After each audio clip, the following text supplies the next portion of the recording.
شروع کرتے ہیں اللہ کے نام سے جو رحمان اور رحیم ہیں۔ آج کی اس ویڈیو میں ہم اس کتاب کا دوسرا حصہ جبکہ اس کتاب کا تیسرا سبق سننے جا رہے ہیں۔ جن حضرات نے اس کتاب کا پہلا حصہ نہیں سنا ہے وہ ڈسکرپشن میں دیے گئے لنک کے ذریعے سن سکتا ہے۔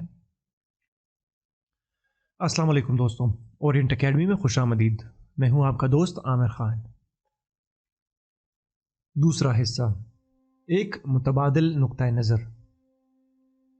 سبق نمبر 3، دا گولڈن سرکل۔ کچھ ایسے رہنما ہیں جو لوگوں کو ترغیب دینے کے لیے جوڑ توڑ کے بجائے حوصلہ افزائی کا انتخاب کرتے ہیں، خواہ افراد ہو یا تنظیمیں۔ ان متاثر کن لیڈروں میں سے ہر ایک بالکل ایک جیسا سوچتا، عمل کرتا اور بات چیت کرتا ہے، اور یہ ہم میں سے باقی لوگوں کے برعکس ہیں، شعوری طور پر یا نہیں۔ وہ یہ کیسے کرتے ہیں؟ قدرتی طور پر پائے جانے والے پیٹرن کی پیروی کرتے ہوئے، جسے میں گولڈن سرکل کہتا ہوں۔ گولڈن سرکل کا تصور سنہری تناسب سے متاثر ہوا تھا، ایک سادہ ریاضیاتی تعلق جس نے تاریخ کے آغاز سے ہی ریاضی دانوں، ماہرین حیاتیات، معماروں، فنکاروں، موسیقاروں اور ماہرین فطرت کو مسحور کیا ہے۔ مصریوں سے لے کر پائتاگورس، لیونارڈو دا وینچی تک بہت سے لوگوں نے تناسب اور حتیٰ کہ خوبصورتی کے لیے ریاضیاتی فارمولہ فراہم کرنے کے لیے سنہری تناسب کی طرف دیکھا ہے۔ یہ اس تصور کی بھی تائید کرتا ہے کہ فطرت میں ہمارے خیال سے کہیں زیادہ ترتیب ہے، جیسا کہ پتوں کی ہم آہنگی اور برف کے تودے کے ہندسی کمال۔ تاہم مجھے سنہری تناسب کے بارے میں جو چیز بہت پرکشش لگی وہ یہ تھی کہ اس کے بہت سارے شعبوں میں بہت ساری درخواستیں تھیں، اور اس سے بھی زیادہ اہم بات یہ ہے کہ اس نے ایک ایسا فارمولہ پیش کیا جو ان جگہوں پر دہرائے جانے کے قابل اور پیشگوئی کے قابل نتائج پیدا کر سکتا ہے جہاں اس طرح کے نتائج کو بے ترتیب واقعہ یا قسمت سمجھا گیا ہو، یہاں تک کہ مادر فطرت زیادہ تر لوگوں کے لیے غیر متوقع ہونے کی علامت اس سے کہیں زیادہ تربیت کی نمائش کرتی ہے، جس کا ہم نے پہلے اعتراف کیا تھا۔ سنہری تناسب کی طرح جو فطرت کے بظاہر خرابی میں ترتیب کا ثبوت پیش کرتا ہے، گولڈن سرکل انسانی رویے میں ترتیب اور پیش گوئی تلاش کرتا ہے۔ سیدھے الفاظ میں یہ ہمیں یہ سمجھنے میں مدد کرتا ہے کہ ہم جو کچھ کرتے ہیں وہ کیوں کرتے ہیں۔ گولڈن سرکل اس بات کا زبردست ثبوت فراہم کرتا ہے کہ اگر ہم اپنے آپ کو یاد دلاتے ہیں کہ ہم سب کچھ شروع کرنے سے پہلے کیوں پوچھتے ہیں تو ہم کتنا زیادہ حاصل کر سکتے ہیں۔ گولڈن سرکل موجودہ مفروضوں کا ایک متبادل نقطہ نظر ہے کہ کیوں کچھ رہنماؤں اور تنظیموں نے اتنا غیر متناسب اثر و رسوخ حاصل کیا ہے۔ یہ واضح بصیرت پیش کرتا ہے کہ ایپل کس طرح بہت ساری مصنوع صنعتوں میں اختراعات کرنے کے قابل ہے اور ایسا کرنے کی اپنی صلاحیت سے کبھی محروم نہیں ہوتا۔ یہ اس بات کی وضاحت کرتا ہے کہ لوگ اپنے جسم پر ہارلے ڈیوڈسن کا لوگو کیوں ٹیٹو کرواتے ہیں۔ یہ نہ صرف اس بات کی واضح تفہیم فراہم کرتا ہے کہ کس طرح ساؤتھ ویسٹ ایئر لائنز نے تاریخ کی سب سے زیادہ منافع بخش ایئر لائن بنائی، لیکن یہ کام اس طرح سے کیوں ہوا۔ یہاں تک کہ یہ کچھ واضح کرتا ہے کہ لوگوں نے doctor Martin Luther king junior کی ایک ایسی تحریک میں پیروی کیوں کی جس نے ایک قوم کو تبدیل کیا، اور ہم نے جان ایف کینیڈی کے مرنے کے بعد بھی انسان کو چاند پر لے جانے کا چیلنج کیوں اٹھایا۔ گولڈن سرکل دکھاتا ہے کہ یہ رہنما لوگوں کو کام کرنے کے لیے جوڑ توڑ کے بجائے عمل کی ترغیب دینے کے قابل کیسے تھے۔ یہ متبادل نقطہ نظر صرف دنیا کو بدلنے کے لیے مفید نہیں ہے، حوصلہ افزائی کرنے کی صلاحیت کے لیے بھی عملی ایپلیکیشنز موجود ہیں۔ اسے leadership, corporate culture, hiring, product development, sales اور مارکیٹنگ کو وسیع پیمانے پر بہتر بنانے کے لیے ایک گائیڈ کے طور پر استعمال کیا جا سکتا ہے، یہاں تک کہ یہ وفاداری کی وضاحت کرتا ہے اور کسی خیال کو سماجی تحریک میں بدلنے کے لیے کافی رفتار کیسے پیدا کی جائے۔ اور یہ سب اندر سے شروع ہوتا ہے۔ یہ سب کیوں سے شروع ہوتا ہے؟ اس سے پہلے کہ ہم اس کی اپلیکیشنز کو تلاش کر سکیں، مجھے پہلے اصطلاحات کی وضاحت کرنے دے۔ دائرے کے باہر سے شروع ہو کر اندر کی طرف بڑھیں۔ کیا، واٹ؟ سیارے پر ہر ایک کمپنی اور تنظیم کو معلوم ہے کہ وہ کیا کرتے ہیں۔ یہ سچ ہے، چاہے کتنی بڑی ہو یا چھوٹی، چاہے کوئی بھی صنعت ہو، ہر کوئی آسانی سے اس قابل ہوتا ہے کہ وہ مصنوعات یا خدمات کو ایک کمپنی فروخت کرتی ہے یا اس نظام کے اندر ان کے پاس موجود کام کے فنکشنز کو بیان کر سکے۔ کیا شناخت کرنا آسان ہے؟ وٹ کو شناخت کرنا آسان ہے۔ کیسے؟ ہاؤ؟ کچھ کمپنیاں اور لوگ جانتے ہیں کہ وہ کیسے کرتے ہیں جو وہ کرتے ہیں، چاہے آپ انہیں متفرق قدر کی تجویز، مالیاتی عمل یا فروخت کی منفرد تجویز کہیں۔ ہاؤس کو کیسے کو اکثر یہ بتانے کے لیے دیا جاتا ہے کہ کوئی چیز مختلف یا بہتر کیسے ہے۔ واٹس کیا کی طرح واضح نہیں۔ بہت سے لوگوں کے خیال میں یہ فیصلے میں فرق کرنے والے یا حوصلہ افزائی کرنے والے عوامل ہیں۔ یہ فرض کرنا غلط ہوگا کہ بس اتنا ہی ضروری ہے۔ یہاں ایک لاپتہ تفصیل ہے۔ کیوں؟ وائی؟ بہت کم لوگ یا کمپنیاں واضح طور پر بیان کر سکتے ہیں کہ وہ جو کرتے ہیں وہ کیوں کرتے ہیں۔ جب میں کہتا ہوں کہ کیوں، میرا مطلب پیسہ کمانا نہیں ہے، یہ نتیجہ ہے۔ کیوں سے میرا مطلب ہے کہ آپ کا مقصد، وجہ یا حقیقت کیا ہے۔ آپ کی کمپنی کیوں موجود ہے؟ آپ ہر صبح بستر سے کیوں اٹھتے ہیں اور کوئی کیوں پرواہ کرے؟ جب زیادہ تر تنظیمیں یا لوگ سوچتے ہیں، عمل کرتے ہیں یا بات چیت کرتے ہیں تو وہ باہر سے کیا سے کیوں تک کرتے ہیں، اور اچھی وجہ سے وہ واضح چیز سے مبہم چیز کی طرف جاتے ہیں۔ ہم کہتے ہیں کہ ہم کیا کرتے ہیں، ہم کبھی کبھی کہتے ہیں کہ ہم یہ کیسے کرتے ہیں، لیکن ہم شاذ و نادر ہی کہتے ہیں کہ ہم کیوں کرتے ہیں جو ہم کرتے ہیں۔ لیکن متاثر کن کمپنیاں نہیں، الہامی رہنما نہیں، ان میں سے ہر ایک قطع نظر اس کے سائز یا ان کی صنعت اندر سے سوچتا، عمل کرتا اور بات چیت کرتا ہے۔ میں ایپل انکارپوریشن کو اکثر مثال کے طور پر استعمال کرتا ہوں کیونکہ ان کے پاس وسیع شناخت ہے اور ان کی مصنوعات کو دوسروں سے سمجھنا اور ان کا موازنہ کرنا آسان ہے۔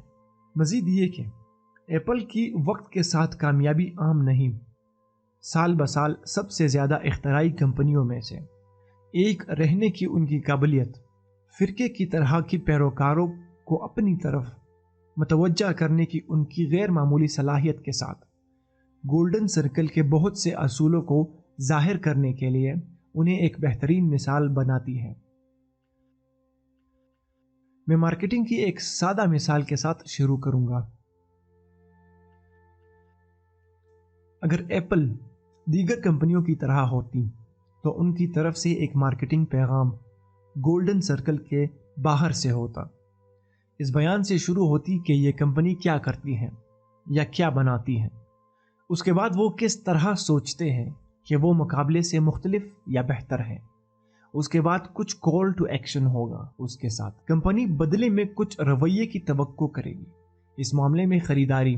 ایپل کی طرف سے ایک مارکیٹنگ پیغام دیکھتے ہیں، اگر وہ سب کی طرح ہوتی تو شاید اس طرح ہوگی: ہم زبردست کمپیوٹر بناتے ہیں، وہ خوبصورتی سے ڈیزائن کیے گئے ہیں، استعمال میں آسان اور صارف دوست ہیں، ایک خریدنا چاہیں گے۔ یہ بہت زبردست سیلز پچ نہیں ہے، لیکن زیادہ تر کمپنیاں ہمیں اسی طرح فروخت کرتی ہیں۔ یہ معمول ہے، پہلے وہ اس سے شروع کرتے ہیں کہ وہ کیا کرتے ہیں، یہ رہی ہماری نئی کار، پھر وہ ہمیں بتاتے ہیں کہ وہ یہ کیسے کرتے ہیں یا وہ کس طرح بہتر ہیں۔ اس میں چمڑے کی سیٹیں، گیس کا زبردست مائلیج اور زبردست فائنانسنگ ہے، اور پھر وہ ایکشن کے لیے کال کرتے ہیں اور رویے کی توقع کرتے ہیں۔ آپ کاروبار سے صارفین کے بازاروں کے ساتھ ساتھ کاروبار سے کاروبار کے ماحول میں یہ نمونہ دیکھتے ہیں۔ یہاں ہماری قانونی فرم ہے، ہمارے وکلاء بہترین سکولوں میں پڑھے ہیں اور ہم سب سے بڑے کلائنٹس کی نمائندگی کرتے ہیں، ہماری خدمات حاصل کریں۔ یہ طرز سیاست میں بھی زندہ اور اچھی ہیں۔ یہ رہے امیدوار ٹیکس اور امیگریشن پر اس کے خیالات، دیکھو وہ کس طرح مختلف ہے۔ اسے ووٹ دیں۔ ہر معاملے میں کسی کو فرق یا اعلیٰ قدر کے بارے میں قائل کرنے کی کوشش میں مواصلات کا اہتمام کیا جاتا ہے، لیکن یہ ایسا نہیں ہے۔ جو متاثر کن رہنما اور تنظیمیں کرتے ہیں ان میں سے ہر ایک سائز یا صنعت سے قطع نظر سوچتا ہے، عمل کرتا ہے اور اندر سے بات کرتا ہے۔ آئیے اس ایپل کی مثال کو دوبارہ دیکھیں اور مثال کو اس ترتیب میں دوبارہ لکھیں جس ترتیب سے ایپل اصل میں بات چیت کرتا ہے۔ اس بار مثال کیوں سے شروع ہوتی ہے۔ ہم جو کچھ بھی کرتے ہیں ہم جمود کو چیلنج کرنے میں یقین رکھتے ہیں، ہم مختلف انداز میں سوچنے پر یقین رکھتے ہیں۔ جس طرح سے ہم جمود کو چیلنج کرتے ہیں وہ ہے اپنی مصنوعات کو خوبصورتی سے ڈیزائن، استعمال میں آسان اور صارف دوست بنانا، اور ہم عظیم کمپیوٹرز بھی بناتے ہیں۔ آپ ایک خریدنا چاہتے ہیں؟ یہ بالکل مختلف پیغام ہے۔ یہ اصل میں پہلے سے مختلف محسوس ہوتا ہے۔ ہم دوسرے ورژن کو پڑھنے کے بعد ایپل سے کمپیوٹر خریدنے کے لیے بہت زیادہ بے چین ہوتے ہیں، اور میں نے جو کچھ کیا وہ معلومات کی ترتیب کو ریورس کرنا تھا۔ کوئی چال نہیں، کوئی ہیرا پھیری نہیں ہے، کوئی مفت چیزیں نہیں ہیں، کوئی خواہش مند پیغامات نہیں ہیں، کوئی مشہور شخصیات نہیں ہیں۔ ایپل صرف معلومات کی ترتیب کو ریورس نہیں کرتا ہے، ان کا پیغام کیوں اور مقصد، وجہ یا عقیدے سے شروع ہوتا ہے، جس کا وہ کیا کرتے ہیں اس سے کوئی لینا دینا نہیں ہے۔ وہ کیا کرتے ہیں، وہ جو پروڈکٹ بناتے ہیں، کمپیوٹر سے لے کر چھوٹے الیکٹرانکس تک، وہ اب خریدنے کی وجہ نہیں بنتی، وہ اپنے مقصد کے ٹھوس ثبوت کے طور پر کام کرتی ہیں۔ ایپل کی مصنوعات کا ڈیزائن اور یوزر انٹرفیس اگرچہ اہم ہے، اپنے صارفین کے درمیان اتنی حیران کن وفاداری پیدا کرنے کے لیے کافی نہیں ہے۔ وہ اہم عناصر وجہ کو ٹھوس اور عقلی بنانے میں مدد کرتے ہیں۔ دوسرے لوگ اعلیٰ ترین ڈیزائنز اور شاندار انجینئرز کی خدمات حاصل کر سکتے ہیں اور خوبصورت، استعمال میں آسان پروڈکٹ بنا سکتے ہیں اور ایپل کی چیزوں کی کاپی کر سکتے ہیں، اور وہ ایپل کے ملازمین کو بھی چوری کر سکتے ہیں، لیکن نتائج ایک جیسے نہیں ہوں گے۔ ایپل جو کچھ کرتا ہے یا کیسے کرتا ہے اسے صرف کاپی کرنا کام نہیں کرے گا، کچھ اور بھی ہے جسے بیان کرنا مشکل ہے اور کاپی کرنا تقریباً ناممکن ہے، جو ایپل کو مارکیٹ میں اس قدر غیر متناسب اثر و رسوخ فراہم کرتا ہے۔ مثال سے یہ ثابت ہونا شروع ہوتا ہے کہ لوگ وہ نہیں خریدتے جو آپ کیا کرتے ہیں، لوگ وہ خریدتے ہیں کہ آپ کیوں کرتے ہیں۔ یہ دہرانے کے قابل ہے، لوگ وہ نہیں خریدتے جو آپ کرتے ہیں، وہ خریدتے ہیں کہ آپ یہ کیوں کرتے ہیں۔ ایپل کی اس طرح کی اختراعی مصنوعات کو مسلسل ڈیزائن کرنے کی صلاحیت اور ان کی مصنوعات کے لیے ایسی حیران کن وفاداری کا حکم دینے کی صلاحیت اس سے زیادہ ہے کہ وہ کیا کرتے ہیں۔ مسئلہ یہ ہے کہ تنظیمیں ٹھوس خصوصیات اور فوائد کا استعمال کرتے ہوئے ایک عقلی دلیل تیار کرتی ہیں کہ ان کی کمپنی، پروڈکٹ یا آئیڈیا کسی دوسرے سے بہتر کیوں ہے۔ کبھی وہ موازنہ بالکل واضح کیا جاتا ہے اور کبھی تشبیہات یا استعارے کھینچے جاتے ہیں، لیکن اثر وہی ہوتا ہے۔ کمپنیاں ہمیں بیچنے کی کوشش کرتی ہیں کہ وہ کیا کرتی ہیں، لیکن ہم پھر بھی وہ خریدتے ہیں کہ وہ ایسا کیوں کرتے ہیں۔ میرا مطلب یہی ہے کہ جب ایک کہتا ہے کہ وہ باہر سے بات کرتے ہیں، وہ کیا سے کیسے کے ساتھ رہنمائی کرتے ہیں۔ اندر سے بات کرتے وقت تاہم کیوں کو خریدنے کی وجہ پیش کی جاتی ہے، اور کیا اس یقین کے ٹھوس ثبوت کے طور پر کام کرتے ہیں۔ وہ چیزیں جن کی ہم معقولیت یا وضاحت کرنے کی طرف اشارہ کر سکتے ہیں، جن وجوہات کی وجہ سے ہم ایک پروڈکٹ، کمپنی یا کسی دوسرے خیال کی طرف راغب ہوتے ہیں۔ کمپنیاں جو کرتی ہیں وہ بیرونی عوامل ہیں، لیکن وہ ایسا کیوں کرتی ہیں یہ کچھ گہرا ہے۔ عملی طور پر ایپل کے بارے میں کچھ خاص نہیں ہے، یہ کسی دوسرے کی طرح صرف ایک کمپنی ہے۔ ایپل اور اس کے کسی بھی حریف